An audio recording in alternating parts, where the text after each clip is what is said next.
기독교 역사에서 1500년 이상 전에 내려오는 그 7가지 대죄라는 것이 있습니다. 7가지 항목인데요. 교만, 시기, 탐욕, 탐심, 분노, 정욕, 나태, 이 7가지를 이제 기독교 역사적으로 이제 절대로 이것은 방치하면 안 되는 죄들이다. 그렇게 이제 7가지로 항목을 나눈 게 있습니다. 신원화 교수님께서 쓰신 죽음에 이르는 7가지 죄라는 책에서 이제 이 7가지를 다루는 것을 제가 봤는데요. 왜 이 7가지 죄목에다가 대죄라는 표현을 쓰는지를 이렇게 설명을 하는 글을 읽었습니다. 왜 7가지 항목에다 대죄를 붙이는가 하니까 이 7가지 죄는 모든 죄의 근원이 되기 때문이다. 그러니까 오늘 예수 믿는 저와 여러분 모두가 다 이 모든 죄의 근원이 되는 이 7가지에 대해서 항상 경계하고 또 주의하고 하나님 은혜를 구해야 되는 겁니다. 교만, 시기, 탐욕, 탐심, 분노, 정욕, 나태.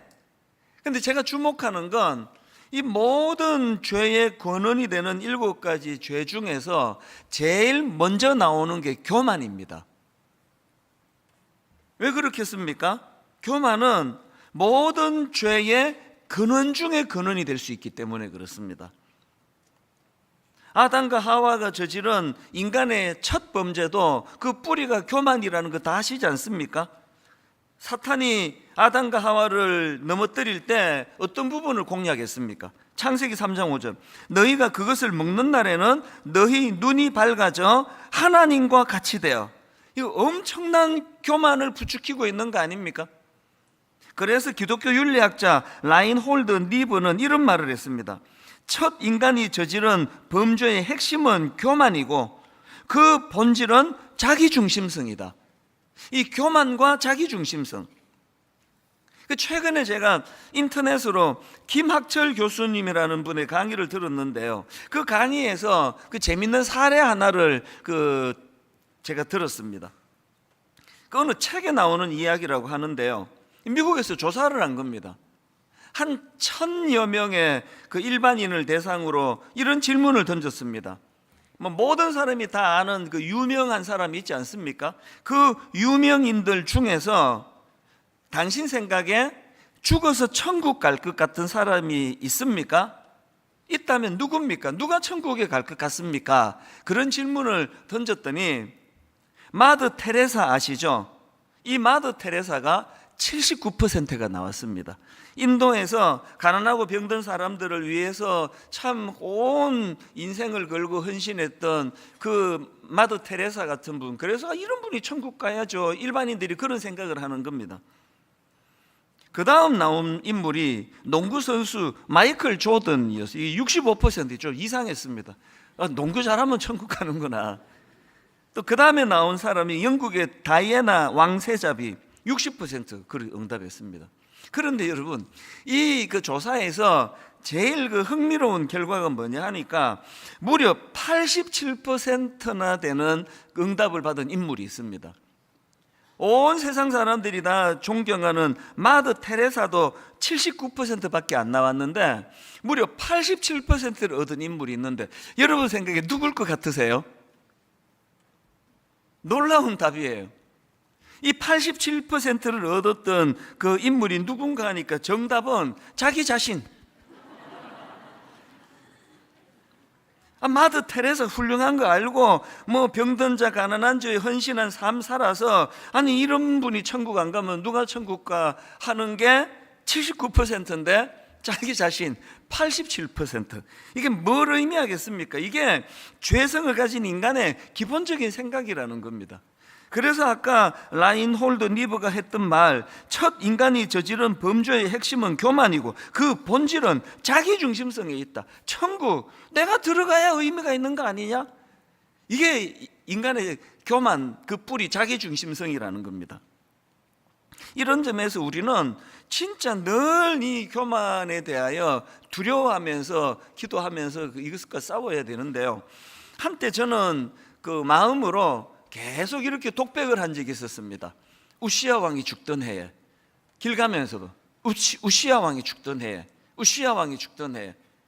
이게 무슨 의미가 있길래 제가 이걸 막 주문 외듯이 그렇게 독백을 했는가 하면은, 제가 언젠가 그 우시야 왕 설명을 한번 드린 적이 있지 않습니까? 이 우시야 왕은 16세라는 어린 나이에 왕으로 등극을 해서 무려 52년 동안 나라를 다스린 왕인데요, 나라 엄청 잘 다스린 왕입니다. 정치를 얼마나 잘하고 나라를 얼마나 잘 다스렸는지 이제 영토가 점점 확장이 되고, 그래 어떤 사람들은 이 우시야 왕이야말로 제2의 다윗 왕이다, 그럴 정도로 평판이 좋았던 인물이에요. 여러분 그거 아시죠? 이렇게 조금만 인정을 받고 조금만 잘하면 바로 찾아오는 거 하나 있는 거, 그 교만.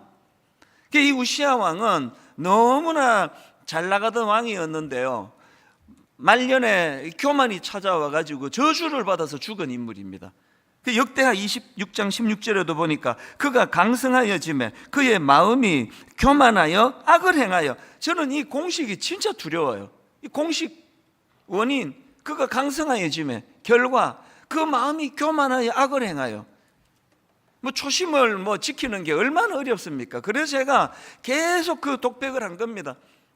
교회가 이제 어느 2, 3년쯤 지나면서 막 성도들이 확 이렇게 몰려드는 그런 시기가 있었는데, 그때는 저를 아끼는 분들이 막 찾아와서 저에게 조언을 했습니다. 너 교만하지 마라. 너 교만해지면 안 된다. 어떤 성도님들은 목사님 초심을 지켜주세요. 그러니까 불안했나 봐요 그때 제가. 저희 어머니는 그냥 과격하게 말씀을 전화로 맨날 하셨어요. 너 교만하면 망한다. 너 교만하면 죽는다. 네가 잘나가지고 교회가 성장하고 있다고 생각하면 그거 큰일 날 생각이다. 계속 주위에서 그런 말씀들을 하시니까 제가 이제 우시야 왕이 죽던 해에, 무슨 뜻입니까? 교만하면 안 된다는 거 아닙니까? 그래서 길 가면서 어떨 때는 또 아침에 일어나가지고 혼자 독백하는 거예요. 우시야 왕이 죽던 해에, 우시야 왕이 죽던 해에. 그리고 뒤에 꼭 이제 사족을 붙여야지 이게 완성이 됩니다. 우시야 왕이 죽던 해에 이찬수, 너 교만하면 망한다. 너도 이렇게 된다. 제가 저보고 하는 이야기예요. 자, 한번 따라해 보시겠습니까? 우시야 왕이 죽던 해에, 우시야 왕이 죽던 해에. 여러분이 이제 여러분도 하시라고 제가 이제 가르쳐 드리는 거예요. 그리고 한마디를 꼭 더 붙이면서 마무리 하셔야 됩니다. 교만하면 너 죽어. 나 말고 너. 교만하면 너 죽어. 이게 이제 완성이에요. 우시야 왕이 죽던 해에 이만큼 우리가 이 교만이라는 것하고는 진짜 싸워야 되는 것들이라는 겁니다. 오늘 본문을요, 이런 맥락으로 살펴보기를 원합니다. 오늘 본문에는 그 아람 왕의 군대 장관 나만이 등장하는데요, 우리 지난주에 이거 살펴보지 않았습니까? 그는 나병으로 고통당하던 사람이에요. 그래서 오늘 본문에 보면은 이제 이스라엘에 그 자기 병을 고쳐줄 엘리사라는 선지자가 있다는 소리를 듣고 이제 그를 찾아 나선 겁니다. 그냥 지푸라기라도 잡는 심정으로 그렇게 길을 나섰을 거라 생각합니다. 그게 오늘 본문 열왕기하 5장 9절에 나오는 말씀입니다. 나아만이 이에 말들과 병거들을 거느리고 이르러 엘리사의 집 문에 서니. 그래서 이제 엘리사 선지자가 그에게 우리로 치면 의사 선생님이 처방전을 주듯이 그에게 처방을 줘요. 그게 이제 10절입니다. 엘리사가 사자를 그에게 보내 이르되 너는 가서 요단강에 몸을 7번 씻어라. 내 살이 회복되어 깨끗하게 하리라 하는지라. 우리가 보기에 굉장히 평범한 주문 아닙니까? 이거를 듣고 여러분 막 기분 나빠지신 분 계세요? 굉장히 평이한 거 아닙니까? 그런데 이 이야기를 듣고 엘리사가 격분을 해요. 바로 그 다음 11절 나아만이 노하여 물러가며 이르되, 또 그 다음 12절 다메섹 강 아바나와 아르발은 이스라엘 모든 강물보다 낫지 아니하냐. 내가 거기서 몸을 씻으면 깨끗하게 되지 아니하리하고 몸을 돌려 분노하여 떠나니. 우리 같은 서민이 보기에 이게 이렇게 화낼 일이 아닌데. 그리고 이 나만 장군의 신하들이 다 말리잖아요. 그러지 마시라고. 이거 하나도 어려운 일 아닌데 왜 그러시느냐고. 왜 유독 나만은 왜 이렇게 격분을 하면서 격하게 반응하느냐. 그 답이 1절에 나와 있습니다. 1절, 우리 지난주에 살펴본 내용인데요. 아람 왕의 군대 장관 나만은 그의 주인 앞에서 크고 존귀한 자니 이는 여호와께서 전에 그에게 아람을 구원하게 하셨습니다. 그는 큰 용사이나 나병 환자더라. 지금 나만 장군이 갖고 있는 두 가지 빛과 그림자가 있잖아요. 앞부분에 나와 있는 그는 큰 용사예요. 존경받는 인물이에요. 그런데 그림자가 뭡니까? 나병 환자입니다. 지금 엘리사 선지자에게 뭐 때문에 찾아왔습니까? 후자 때문에 온 거 아닙니까? 아까 벌써 9절에서요, 나만이 이의 말들과 병거를 거느리고 이르러 엘리사의 집 문에 서니 이거부터 털려먹은 거 아닙니까?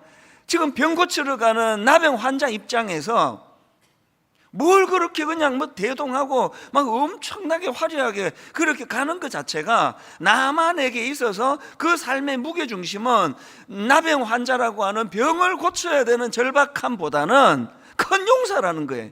여기에 모든 마음이 다가 있는 거예요. 여러분, 이게 교만인 거예요. 오늘 저와 여러분이 누구나에게나 다 이 빛과 그림자가 다 있잖아요. 참 모든 사람이 부러워하고 좋아하는 그런 어떤 참 아름다운 모두 여러분 다 갖고 있습니다. 누구나. 그런가 하면은 또 누구에게도 말하지 못하는 나만의 그림자가 있잖아요. 저도 마찬가지라 그랬지 않습니까? 지금 그 문제를 가지고 고침받으러 가는데요, 나만에게는 여전히 지금 그 나병 환자로 치료받으러 가는 이거는 자기 인생이 엄청나게 크고 중요함에도 표면적으로 드러나는 건 여전히 거들먹거리기를 좋아하고, 그 지금 병원 가면서 막 그렇게 막 그 군사들을 대동하고 막 말을 몰고 가고 이런 것 자체가 그 나만이 갖고 있는 치명적인 약점이에요. 사실 여러분, 제가 살아보면서 깨달은 게 하나 있는데요, 높은 자리에 올라가면 올라갈수록 그에게 필요한 그 긍휼을 구하는 거더라고요. 아버지가요, 그 자기 딸한테, 자기 아들한테 긍휼히 여김을 받으면 그 집 가정교육은 끝난 겁니다. 더 이상 좋은 가정교육 없습니다. 우리 큰딸이 좀 유난히 정이 많아요. 그래서 얘는 항상 저를 좀 안쓰럽게 봐요. 그래서 뭐 어디 갔다가 와도 오면은 그냥 막 이거 목 이게 왜 이렇게 딱딱하냐 그러면서 막 목을 풀려고 그러고, 그리고 뭐 항상 이렇게 나갔다 오면 그 새우깡이라도 하나 사갖고 오는 건 큰딸이에요. 우리 아빠 맨날 이렇게 수고하는데 그래서 큰딸에 대해서는 내가 별로 걱정을 안 합니다. 둘째 딸도 걱정 안 합니다. 둘째 딸도 걱정 안 하고 또 막내도 걱정 안 하는데, 지금 그냥 이제 그 긍휼 얘기를 하는 거예요. 뭐 둘째 딸도 엄청 저를 긍휼하게 보고 막내도 그렇습니다 라고 말해야 되는 이 상황을 이해해 주시리라 믿습니다. 요지는요, 아빠가 권위적이고 저 위에 있고 니들을 가르치는 입장이고 이것도 필요하지만, 아빠가 자녀들에게 긍휼히 여기면은요, 교육은 저절로 되는 겁니다. 부교육자들이 담임 목사를 불쌍히 여기면 그 교회 부흥할 수밖에 없습니다. 우리 교회가 그런 교회예요. 우리 교육자들이, 젊은 교육자들이 저를 얼마나 안쓰럽게 생각하는지 모릅니다. 그래서 그냥 이거 제가 할게요. 안 그래도 목사님 일 많은데, 목사님 너무 피곤한데 이거 우리가 하겠습니다. 진짜 그게 우리 교회예요. 그게 얼마나 감사한지 몰라요. 그래서 저도 우리 부교육자들에 대하여 참 불쌍히 여기는 마음, 긍휼히 여기는 마음으로 섬기기를 원하거든요. 이게 당연히 교회가 이래야 되는 거 아닙니까? 순장님을 순원들이 너무 안쓰럽게 생각하는 다락방은 100% 부흥합니다. 나만 이걸 모르는 거예요. 교만한 사람이 이걸 모르는 거예요. 그래서 여러분, 그 우리나라 어른들 말 아시잖아요. 아프면 그 병을 자랑하라는 옛말이 있습니다. 어릴 때 들었던 이야기예요. 아픈 걸 자랑하라는 거예요. 그래야 거기서 처방도 나오고 무슨 약초가 좋다 이런 것도 나오고 우리로 치면 기도하게 되고, 이 교만한 사람이 놓치는 너무나 중요한 인생의 소중한 거, 여기서 다 나오는 거거든요. 나만이 지금 그러고 있는 거 아닙니까? 그래서 나만의 교만이요, 그 인생을 완전히 망가뜨릴 뻔했잖아요. 그렇게 하고 그냥 가버렸으면 어떻게 되느냐고요. 제가 오늘 본문을 가만히 묵상을 하다 보니까 이 교만한 사람에게 나타나는 두 가지 증상이 있더라고요. 여러분 자신에게 한번 점검해 보세요. 첫 번째, 교만한 사람에게 나타나는 증상이 이 생각의 경직입니다. 11절을 보십시오. 나아만이 노하여 물러가며 이르되 내 생각에는, 그 생각 한번 들어보세요. 그가 내게로 와서 서서 그의 하나님 여호와의 이름을 부르고 그의 손을 그 부위 위에 흔들어 나병을 고칠까 하였도다. 이 경직이 느껴지세요? 아니 지금 병 고치러 온 환자 입장에서 이런 태도면 어떡합니까? 자기가 원하는 그 방식대로만 안 하면 안 된다 그럴 때 어떻게 병 고쳐줄 수 있느냐고요. 이 생각의 경직이에요. 이게 왜 위험한지 아십니까? 여러분 동맥경화, 이제 연세가 조금만 드시면은 병원에서 자주 경고하는 게 동맥경화 아닙니까? 그래서 제가 동맥경화 할 때 경화를 사전을 찾아봤더니 이렇게 설명합니다. 물건이나 몸의 조직 따위가 단단하게 굳어짐. 그래서 동맥경화는요, 동맥의 벽이 두꺼워지고 굳어져서 탄력을 잃는 질환이라고 그렇게 설명하는 글을 봤습니다.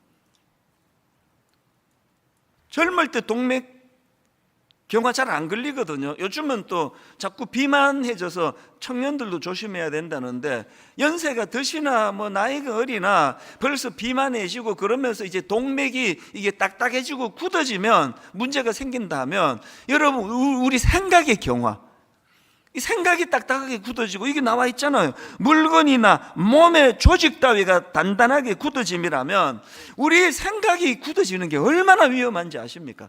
우리가 자꾸 나이가 들어가면서 생각의 경화가 오는 걸 저도 느껴요. 제 자신이 그걸 느껴요. 더 유연할 수 있는데, 그래서 이게 자꾸 극단적인 생각으로 가다가 보니까 이게 문제가 생기는 거예요. 이게 딱 교만에서 출발하는 거예요. 그 다음 두 번째로 교만한 사람에게서 나타나는 증상이 하나 더 있는데, 화를 잘 내요. 분노. 지금 엘리사 선지자의 처방을 받은 나아만 장군의 첫 반응이 그거 분노 아닙니까? 11절입니다. 나아만이 노하여 물러가며 이르되, 암만 생각해도 만약에 엘리사 선지자가 너 같은 거 못 고쳐줘, 넌 자격 없어, 가, 이러면 화를 내야 되지만 정성을 다해서 지금 나름대로 지금 처방을 내리고 있는데 이거 이렇게까지 화날 일이냐고요. 교만하니까 생각이 경직되고, 생각이 경직되면 상대방한테 자꾸 화가 나는 거예요. 제가 특이한 제목의 책을 한 권 알고 있는데요, 책 제목이 이렇습니다. 개소리에 대하여. 제목 보고 가벼운 책이라고 오해하시면 안 됩니다. 이 책은요, 보통 사람들이 권하지 않아요. 굉장히 어려운 책이에요. 그리고 세계적으로 알려진 미국 프린스턴 대학교 철학과 명예 교수가 쓴 책입니다. 제목이 되게 좀 우스꽝스럽잖아요. 이 사람이 이렇게 쓸데없는 소리 할 때 개소리 하지 마라. 이 책 제목이 개소리에 대하여. 제가 이제 우리나라 김경일 교수라는 분이 풀어 쓴 짧은 강의를 제가 들었는데요, 그 강의에서 설명하기를 이 책 저자가 말하는 최악의 개소리를 우리나라식으로 설명하면 어딜 감히, 이거라는 거예요. 어딜 감히. 그 강의 내용을 한번 들어보십시오. 어딜 감히라고 자주 이야기하는 사람은 왜곡된 나르시시즘을 가지고 있는 사람입니다. 이런 나르시시즘은 실제로 나는 너보다 잘났어, 혹은 나는 너와 본질이 다르게 태어났어, 이런 생각으로부터 시작됩니다. 개소리 하는 게 어디서 나온다고요? 교만에서 나오는 거예요. 그래서 튀어나오면 뭐 어딜 감히 나한테. 요즘은 그 소리 잘 안 듣는데 옛날에는 싸우다가 이런 얘기 많이 들었습니다. 너 내가 누군지 알아? 그 알면 싸우겠습니까? 제가 그 30대 중반에 의경한테 티켓을 한번 받으면서 그때 생각하면 이게 지금 한 20년 가까이 지난 적인데 얼굴이 화끈거려요. 막 이제 나는 그 교통위반 안 했다, 거기는 티켓 끊겼다 그러다가 내가 이런 말이 툭 튀어나와. 너 몇 살이야? 내 부끄러워 죽겠어요 이거. 그 지금 이게 누가 옳으냐를 따지는데 나이 이야기가 왜 나오느냐고요. 이게 개소리예요. 이게 어딜 감히. 이게 교만에서 나오는 거 아닙니까? 이게 참 이게 고민이 그거예요. 이게 자꾸 나이 들수록 그 우리나라에서 주로 많은 이 병 아시죠? 섭섭병. 아니 자꾸 옛날에는 없었는데 그게 워낙 이제 뭐 교양과 인격으로 억눌러서 표현은 안 해요. 어딜 감히 이런 말을 저는 안 하지만 마음에서 나와요. 어딜 감히. 너 몇 살이야? 이게 참 고민입니다. 그래서 여러분 우리가요 계속 이게 나이가 들수록 동맥경화가 오듯이 생각의 경화가 오기 쉽다는 걸 기억하고 진짜 노력을 해야 됩니다. 그래서 제가 저를 경고할 때마다 이제 막 아까 같이 뭐 우시아 왕이 죽던 애 이런 것도 있는데 최근에 노래로 제가 저를 만들었습니다. 자꾸 섭섭해지니까. 그래서 제가 굉장히 짧은 노래예요. 바램은 죄가 될 테니까. 그게 다예요. 사실 이게 작사가가 이런 뜻으로 한 게 아닌데 저는 그걸 따가지고 모든 바라는 것은 다 죄다. 기대하지 말자. 바라지 말자. 막 굉장히 제가 애를 씁니다. 저는요 꿈이 있는 거 다 아시잖아요. 저는 곱게 늙기를 원해요. 저는 아름답게 늙기를 원합니다. 전 추해지고 싶지 않아요. 그게 제일 걱정이에요. 자꾸 추해질까 봐. 그래서 제가 막 지금도 다짐해요. 우리 집 애들은 뭐 다 이제 뭐 20대 초반부터 중반까지밖에 없는데 벌써부터 계속 마음으로 애들을 볼 때마다 속으로 노래합니다. 바램은 죄가 될 테니까. 얘들한테 절대로 안 바란다. 없는 걸로 치겠다. 내 의무만 하겠다. 왜 계속 다짐을 합니까? 기대하면은 다 상처예요. 뭐 이 나이 들수록 이게 섭섭병이 많아지는데 뭐 바램은 죄가 될 테니까 이런 노래 100번 불러도 소용없고요. 뿌리로 가야 돼요. 교만을 제거해야 됩니다. 교만을. 내 마음 안에 꿈틀꿈틀거리는 이 교만이 그게 아까 그 개소리. 너 나 누군지 알아? 어딜 감히. 이게 그 유명한 스탠포드 대학 프린스턴 대학 철학과 교수가 만든 책입니다. 개소리라고. 오늘 저와 여러분이 하나님 앞에서 이 나만의 모습에서 우리의 모습을 찾아내고 이거 문제를 가지고 하나님께 나가야 된다는 겁니다. 이렇게 나만이 이런 정상들을 가지고 이제 하나님 앞으로 나아갔는데 참 나만이 부러워요. 겉으로 드러나는 나병만 고친 것이 아니고요, 그 근원적인 문제를 하나님이 고쳐주셔서 완전히 전인격적인 변화가 일어나는 게 오늘 본문의 나만입니다. 그래서 제가 부러운 마음으로 본문을 묵상을 하다가 오늘 우리 모두가 다 오늘 본문에서 우리가 하나님의 일하심을 방해만 하지 않으면 하나님의 일하심에 나타나는 두 가지 굉장히 중요한 요소, 이걸 좀 나누고 싶습니다. 여러분, 하나님의 일하심 첫 번째가요, 맞춤 처방이에요. 이걸 본문에서 제가 발견하고 굉장히 제가 감동했습니다. 이게 무슨 소리냐? 자, 10절을 한번 보십시오. 엘리사가 사자를 그에게 보내 이르되 너는 가서 요단강에 몸을 7번 씻어라, 이런 주문을 하거든요. 성경에요, 이 나병을 고치는 건수가 여러 건 나오잖아요. 구약에도 있고 신약에도 있는데 여러분 한번 뒤져보세요. 나병을 고쳐주시면서 요단강에 가서 7번 씻으라는 주문은 이게 전무후무예요. 유일합니다. 그래 내가 맞춤이라고 이야기하는 거예요. 아니 왜 한 번도 이런 시도를 성경에 기록한 걸 본 적이 없는데 왜 유독 나만에게는 7번 가서 씻어라, 그것도 요단강에 가서 그렇게 명을 하실 수밖에 없었느냐? 이게 바로 나만에게 필요하기 때문이에요. 뭐가 필요합니까? 그러하여금 이 교만을 끄집어내기 위한 하나님의 맞춤 교육이라는 거예요. 그냥 나만이 원하는 대로 그냥 예수님이 하셨듯이 그냥 깨끗하게 나아라, 그래서 그 자리에서 낫게 해주는 감동을 절대로 쓰지 않는 거예요. 왜? 그러면 나만은 껍데기는 고침을 받지만 그 교만한 내면은 더 교만할 거 아닙니까? 아니, 그런 치명적인 병을 안고도 이렇게 교만한데 병까지 나오면 어떻게 되겠냐고요. 하나님은 그걸 방치하지 않으신 거예요. 이거 맞춤. 제가 이 말씀을 묵상하면서 저의 지난 시간을 돌아봤습니다. 목사는 사람을 상대하지 않습니까? 그래서 사람을 통해서 많은 교정과 치료를 허락해 주셨는데요, 우리 부목사님들은 정말 저는 제게 은인이라 생각할 너무너무 훌륭한, 또 저랑 호흡이 잘 맞는 분들이 오셨는데 한 20년 동안 참 그분이 나빠서가 아니에요. 제 마음이 아팠던 적이 몇 번 있습니다. 그래서 내가 저 목사님을 청빙한 걸 후회한 적도 있고, 너무너무 마음이 쓰라려가지고 그렇게 그 슬럼프가 올 정도로, 제 아내에게도 누군지 얘기 안 해요. 그래서 참 그분을 내가 원망한 적이 많았거든요. 지금 돌아보니까요, 하나님은 그 젊은 사역자를 제게 보내주셔서 저를 다듬어 주신 거예요. 이게 맞춤 처방입니다. 여러분, 집에 그 사춘기 유난히 심하게 하는 아들이 있으면요, 이것 때문에 내가 죽겠어. 오늘 생각을 바꾸세요. 하나님께서 그 아이를 여러분 집에 보내주셔서 여러분을 다루고 계시는 거예요. 그래서 사춘기 심하게 하는 아이, 중2병을 심하게 앓는 아이를 한 둘 이렇게 거친 집에 부모는 성자예요.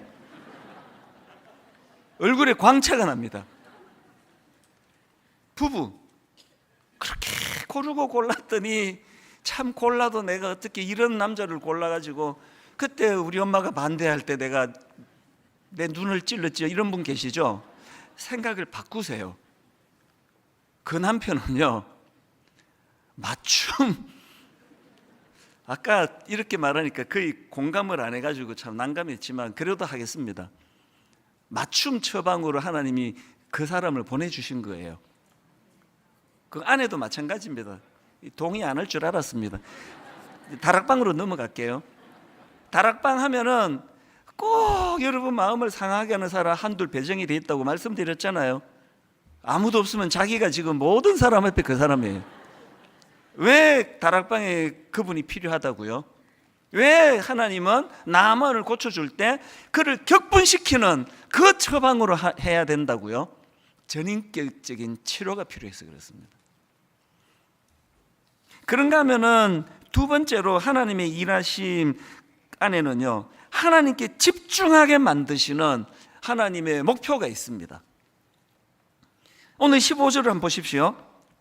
나만이 모든 군대와 함께 하나님의 사람에게로 돌아와서 그의 앞에 서서 이르되 내가 이제 이스라엘 외에는 온 천하에 신이 없는 줄을 아나이다.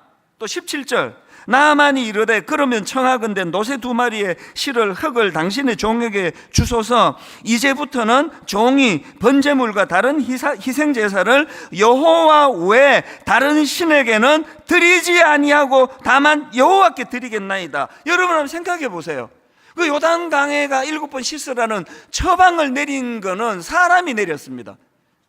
엘리사 선지자가 내렸습니다. 그런데 지금 나만이 영광을 돌려드리는 대상은 하나님이에요. 이게 하나님 처방의 궁극적인 목표예요. 엘리사에게도 선물을 가져다 주는 인간미가 없는 건 아니지만 이 나아만이 전인격적인 치료를 하고 난 다음에 그 모든 결과의 영광을 하나님께 돌려드리는 거. 오늘 여러분 한국교회 병들었다 그러잖아요. 병든 거 맞습니다.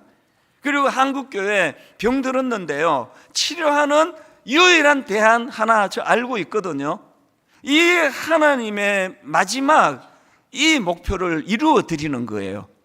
인간을 자꾸 찬양하고 그 인간의 영향을 받고 오늘 누가 설교하나, 오늘 담임 목사 설교하나, 이런 것들이 고쳐지고 그 담임 목사에게 집중하는 그 에너지를 여호와 하나님에게로 돌려드리는 일이 일어나는 그때 한국교회의 병은 고쳐질 줄로 믿습니다. 아까 첫 번째, 하나님께서 그 맞춤 치료를 한다는 거, 여러분 짚고 넘어가야 되겠습니다. 나만의 변화를 제가 한번 확인해 드릴게요. 15절을 보십시오. 나만이 모든 군대와 함께 하나님의 사람에게로 돌아와서 그의 앞에 서서 이르되 내가 이제 이스라엘 외에는 온 천하에 신이 없는 줄을 아나이다. 그 다음 보세요. 청하건대, 지금 엘리사 선지자 보고 이렇게 이야기합니다. 청하건대 당신의 종에게서 예물을 받으소서. 17절에도 나와요. 나만이 이르되 그러면 청하건대 노새 2마리의 실을 흙을 당신의 종에게 주소서. 지금 그렇게 격분하면서 날 물러보고 감히 이랬던 나만의 태도가 어느 정도 바뀌었습니까? 엘리사 선지자 앞에 나는 당신의 종이라고. 이게 맞춤 하나님의 처방을 경험한 사람이 누리는 겁니다. 오늘 여러분, 이 나만의 2가지 요소 다 있거든요. 우리에게는 겉으로 드러나는 나병, 그게 경제적인 문제, 또 가정의 문제, 또 실질적으로 어떤 건강의 문제, 그게 하나 있고요. 그런가 하면 또 하나, 드러나지 않는 우리 내면의 문제. 분당 우리 교회는 예의 바르고 교양 있는 분이 많아서 대놓고 막 그냥 남 무시하고 교만하게 감히 나한테 이런 분 없습니다.